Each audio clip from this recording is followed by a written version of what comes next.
ஆப்கி அதாலத்ல ராமர் கதைய சொல்ற முராரி பாபு மீது உள்ள அடுத்த குற்றச்சாட்டு. ரொம்ப கன்சர்வேட்டிவ் அப்ரோச் உள்ளவர். முராரி பாபு, இந்த குற்றச்சாட்டு இளைஞர்கள்கிட்ட இருந்து வந்திருக்கு. நீங்க இளைஞர்கள்கிட்ட வாட்ஸ்அப் யூஸ் பண்ண வேண்டாம்னு சொல்றீங்க, ஃபேஸ்புக் அதிகமாக யூஸ் பண்ணாதீங்கன்னு சொல்றீங்க, இதெல்லாம் வேஸ்ட்னு சொல்றீங்க. இது சுத்தமா வேஸ்ட் இல்ல, ரொம்ப பெரிய அளவுல வேஸ்ட் தான். ரெண்டாவது, நான் வாட்ஸ்அப்ல பேச வேண்டான்னு சொல்லல, இதெல்லாம் பண்ண வேண்டான்னு சொல்லல. இன்றைய டெக்னாலஜிய சரியான முறையில பயன்படுத்துறதுனால நான் தடுக்கவும் மாட்டேன். அந்த மாதிரி சொல்றதுக்கு நான் அந்த மாதிரி ஆளும் கிடையாது. நான் சொன்னாலும் கேட்க மாட்டாங்க. நான் என்ன சொல்றேன்னா, 24 மணி நேரமா அதுக்குள்ளேயே இருக்காதீங்கன்னு. 1 மணி நேரம், அரை மணி நேரம் அதுக்காக ரிசர்வ் பண்ணுங்கன்னு. ராத்திரி நேரம் கிடைக்கும் போது அதை யூஸ் பண்ணுங்கன்னு சொல்றேன். ஆனா தொடர்ந்து நீங்க அதுக்குள்ளேயே இருக்கக்கூடாது. அப்படி இருந்தா உங்க மூளை எதுக்கு தான் பயன்படும்? ஆனா அது சத்சங்காச்சே. அது சத்சங்கா? மக்கள் அப்படி நினைக்கிறாங்க. அவங்க எப்பவுமே இது சத்சங்கா? யாராவது எனக்கு சொல்லுங்க. அவங்க மறுக்கிறாங்க.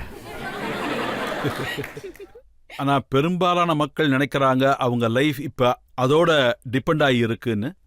இது சத்சங்கா கூட மாறலாம். ஏதாவது ஒரு நல்ல பாட்டு கேட்டா இது சத்சங்கா கூட மாறலாம். ஒருவேளை கிருஷ்ணமூர்த்தியோட பாட்டை கேட்டா சத்சங்காவும் மாறலாம். ஒருவேளை ஓஷோவோட ஏதாவது ஸ்பீச்சை கேட்டா சத்சங்கா மாறலாம். ஒருவேளை முராரி பாபுவோட ஸ்பீச்சை கேட்டா இது சத்சங்கா கண்டிப்பா மாறலாம். ஏதாவது ஒரு நல்ல உரையாடலாம், ஏதாவது ஒரு நல்ல பேச்சு கேட்டா இது சத்சங்கா கூட மாறலாம். ஏதாவது ஒரு படத்துல வர நல்ல டயலாக்க கேட்டா இது சத்சங்கா மாறலாம். ஒருவேளை இது இந்திய கலாச்சாரத்தை அவமானப்படுத்தாம இருந்தா இது சத்சங்கா கூட மாறலாம். இதுல என்ன இருக்கு? அப்ப ப்ராப்ளம் எங்க இருக்கு? பிரச்சனை எங்க இருக்கு? பிரச்சனை இதுதான். அதாவது 24 மணி நேரத்துல நானும் 24 மணி நேரம் என் கதையை கேட்க சொல்ல மாட்டேன். கதை முடிஞ்சு போயிரும். அதை கேட்க யாருமே வரமாட்டாங்க. அதுக்குன்னு குறிப்பிட்ட நேரம் இருக்கணும் இல்லையா? சத்சங்க்கு 1 மணி நேரம் இல்ல அரை மணி நேரம் இருக்கணும்னு சொன்னாங்க. அரை மணி நேரம் இருக்கும். எப்படி நம்ம எல்லாத்துக்கும் நேரம் ஒதுக்குறோமோ அதே மாதிரி தான் இதுக்கும் இருக்கணும். 24 மணி நேரம் இல்ல. சின்ன சின்ன பசங்களுக்கெல்லாம் அவங்க அப்பா அம்மா சமாளிக்க முடியாம அவங்க கையில இதை எடுத்து கொடுக்கறாங்க. அதுக்கப்புறம் அவங்க மூளைக்குள்ள இந்த வேஸ்ட் எல்லாம் போனதுக்கு அப்புறம் பசங்க எங்க பேச்சை கேட்கலன்னு சொல்றாங்க. அதை விதைச்சதே அவங்க தான். அநேகமா நிறைய பேர் உங்ககிட்ட வந்து இந்த விஷயத்தை பத்தி கம்ப்ளைண்ட் பண்ணிருப்பாங்க. ஆமா, சொல்லுவாங்க.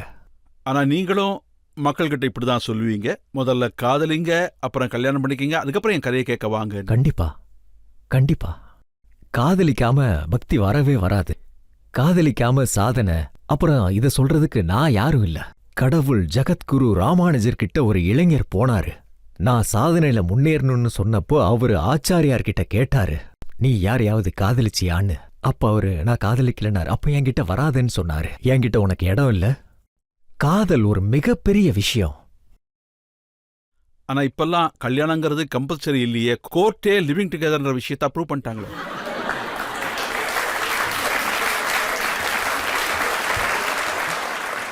ஏன்னா ஒருவேளை ராமர் சரித்திரத்தை ஏத்துக்கிட்டா அப்ப மக்கள் என்ன சொல்லுவாங்கன்னா, ராமர் சந்தேகத்து பேர்ல மனைவியை காட்டு காமிச்சிட்டாரு. இது இன்றைய மக்களின் குற்றச்சாட்டு. அந்த நேரத்துல ராமர் என்ன செய்யணுமோ அததான் ராமன் செஞ்சாரு.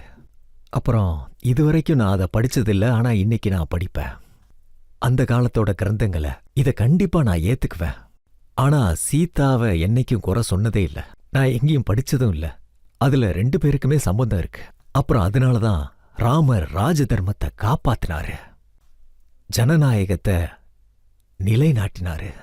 ராஜானா இப்படிதான் இருக்கணும். ஒருத்தர் மனசுல கூட தப்பான எண்ணம் வரக்கூடாது. அப்புறம் ராமர் என்ன நினைக்கிறார்னா, சீதாவும் அவரும் வேறுபட்டவர் இல்லைன்னு. அதனால அங்க எதுவும் பிரச்சனையே இல்ல. அப்புறம் இன்னைக்குதான் இந்த மாதிரி நடந்துகிட்டு இருக்கு. ஆனா எல்லா சம்பவத்தையும் இந்த யுகம் இந்த தேசத்தோட கால சந்தர்ப்பத்துல பார்க்க முடியுது. ஆனா உங்க கையில நீங்க சொல்லுவீங்க, அந்த காலத்துல இந்த புஷ்பக விமானம் இருந்துச்சு, அப்பவும் மிசைல்ஸ் இருந்துச்சு, அட்வான்ஸ் டெக்னாலஜி இருந்ததுன்னு. அப்ப இன்றைய உலகம் அதுக்கு ரிலேட் பண்ணிக்க முடியும்ல? ஆமா, கண்டிப்பா. அதோட அடித்தளம் இந்தியால தான் போடப்பட்டிருக்குன்னு நான் சொல்லுவேன். ஆனா நம்மளோட பழக்கம் என்னன்னா, இங்கிருந்து முக்கியமான பொருள் அங்கிருந்து திரும்பி வந்தா நாம ஏத்துப்போம். இங்க அதை நம்ம வளரவே விட மாட்டோம். மத்தபடி புஷ்பக் இருந்தது, திவ்ய திருஷ்டி இருந்தது, சஞ்சய் இங்கே இருந்தாரு, மகாபாரத போராட்டத்தின் காவலர் இதெல்லாம் இங்கிருந்து இந்த டெலிகாஸ்ட் கலாச்சாரம்லாம் அப்பயே இருந்திருக்கும். இதெல்லாம் இருக்குன்னு நாம ஒத்துக்கிட்டே ஆகணும். ஆனா இன்னைக்கு காலகட்டத்தில் நீங்க மக்கள்கிட்ட சொல்லும்போது இன்ஃபர்மேஷன் டெக்னாலஜியை யூஸ் பண்ண வேண்டாம்னு, அப்ப இதெல்லாத்தையும் நீங்க எதிர்க்கிற மாதிரி தானே இதையும் சொல்றீங்க அதையும் சொல்றீங்க நீங்க? இல்ல, நான் எதிர்க்கல. நான் எதிர்க்கவே இல்ல. நான் அதை சரியா பயன்படுத்திக்கங்கன்னு தான் சொன்னேன். எப்படி எதிர்ப்ப? நான் இன்றைய டெக்னாலஜியை எதிர்த்தேன்னா, ஒருவேளை 25,000 பேர்ல இருந்து 50,000 பேர் நான் பேசுறத கேக்குறாங்கன்னா, அதுக்கு நான் மைக்ரோஃபோன் அப்புறம் லவுட் ஸ்பீக்கரை யூஸ் பண்ணலன்னா எப்படி அவங்க காதுகளுக்கு போய் சேரும்? கதை லைவ் டெலிகாஸ்ட் ஆகலன்னா எப்படி நான் அவ்வளவு தூரம் போய் சேர முடியும்? விஞ்ஞானத்தை சரியா பயன்படுத்தணும். இதுதான் என்னோட வேண்டுகோள். இப்ப ரீசெண்டா நாசா விஞ்ஞானிகள் கூட சொன்னாங்க, விண்வெளியில அவங்க ஓம் அப்படிங்கிற சவுண்ட் ரெக்கார்ட் பண்ணாங்க. ஆமா, கண்டிப்பா இந்த விஷயத்த நானும் கேள்விப்பட்டிருக்கேன். எனக்கு ரொம்ப சந்தோஷமா இருந்தது. அங்க ஒரு மிகப்பெரிய பிக் பேங் நடந்திருக்கு. அந்த நாதத்தை நான் கேட்டேன். அது ஓம் தான். இது மிகப்பெரிய ஆச்சரியம். இது மிகப்பெரிய விஷயம், உண்மையான விஷயம். அப்படின்னா இன்றைய காலகட்டத்துல இந்த ராமர் சரித்திரத்து கூட இன்றைய இளைஞர்களுக்கு என்ன சம்பந்தம் இருக்கு? உண்மை, அன்பு, இரக்கம். ராமரோட உண்மை. ராமருக்கு ஒவ்வொருத்தர் மேலையும் அன்பு நிறைய இருக்கு. அப்புறம் ராமரோட இரக்கம். இந்த 3 சூத்திரங்களும் என்னைக்காவது அவுட் ஆஃப் டேட் ஆக முடியுமா? இதுல தான் ஒவ்வொரு நிமிஷமும் வாழணும். அதனால தான் ராமர் கடந்த காலத்திலையும் இல்ல, எதிர்காலத்திலையும் இல்ல, ராமர் நிகழ்காலம். அதனால ராமர் சரித்திரம் எந்த காலத்திலையும் இருக்கணும்னு நான் நம்புறேன். நீங்களே சொல்லுங்க, இந்த காலத்துல யார் ஒத்துப்பாங்க? ஒருவேளை ஒரு அப்பா தன் மகன்கிட்ட நீ ராஜ்யத்தை விட்டுட்டு 14 வருஷம் காட்டுக்கு போகணும்னு சொல்லிட்டாருனா? ராஜ்யம்னா யார்கிட்ட இருக்கு ராஜ்யம்? சொல்லுங்க யார்கிட்ட? ஆனா ராமர் சரித்திரத்தை கேட்கறவங்க, ராமர் சரித்திரத்தை ஏத்துக்கிறவங்க தியாகம் பண்றதுக்கு கண்டிப்பா அடி எடுத்து வைப்பாங்க. ராமர் மாதிரி பண்ண முடியலனாலும் பரவாயில்ல. ஆனா இது எவ்வளவு பெரிய நல்ல விஷயம். ராமர் அவரோட அதிகாரத்தை விட்டுட்டாரு.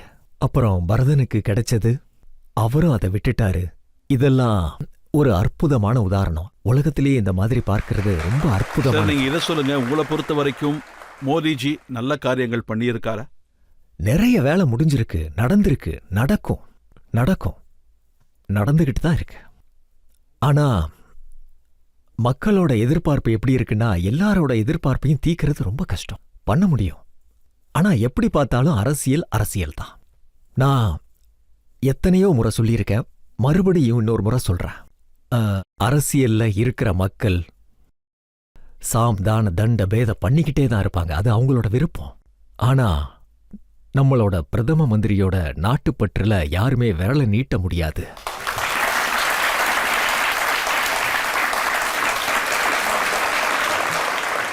நீங்க ஒவ்வொரு கிராமத்துக்கும் போறீங்க, தெருவா சுத்துறீங்க, மக்கள் எல்லாம் நேரடியா சந்திக்கிறீங்க. அப்ப மக்கள் உங்ககிட்ட சொல்லியிருப்பாங்க, இந்த தடவை யாருக்கு ஓட்டு போட போறாங்க, யாரு ஜெயிக்க போறாங்கன்னு. பாருங்க சார், ஜனநாயகத்துல மக்களோட கருத்து முதன்மையாக ஏற்கப்படுது. ஆனா நமக்கு எல்லாமே தெரியும், மக்களோட ஓட்ட விலை கொடுத்து வாங்கவும் முடியும், கடைசி நேரத்துல கூட வாங்கவும் முடியும். நம்மளோட ராமர் சரித்திர கதையில இருக்கிற ராஜதர்ம கதை, அதுல மக்கள் கருத்துக்கு மேல ஒரு கருத்து இருக்கு. அத சாது கருத்துன்னு சொல்லுவாங்க. சாது கருத்து எவ்வளவு கொடுத்தாலும் வாங்க முடியாது. ஆனா நான் கிராமப்புறத்துல சுத்துவேன், கிராமங்கள்ல இருப்பேன்.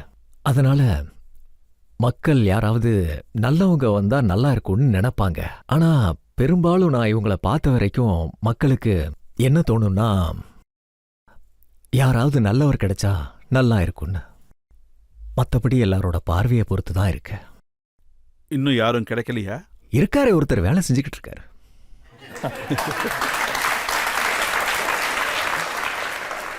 நீங்க இப்படி சொல்லியிருக்கீங்க, 2 மனசு ஒரு கண்ணாடி மாதிரின்னு.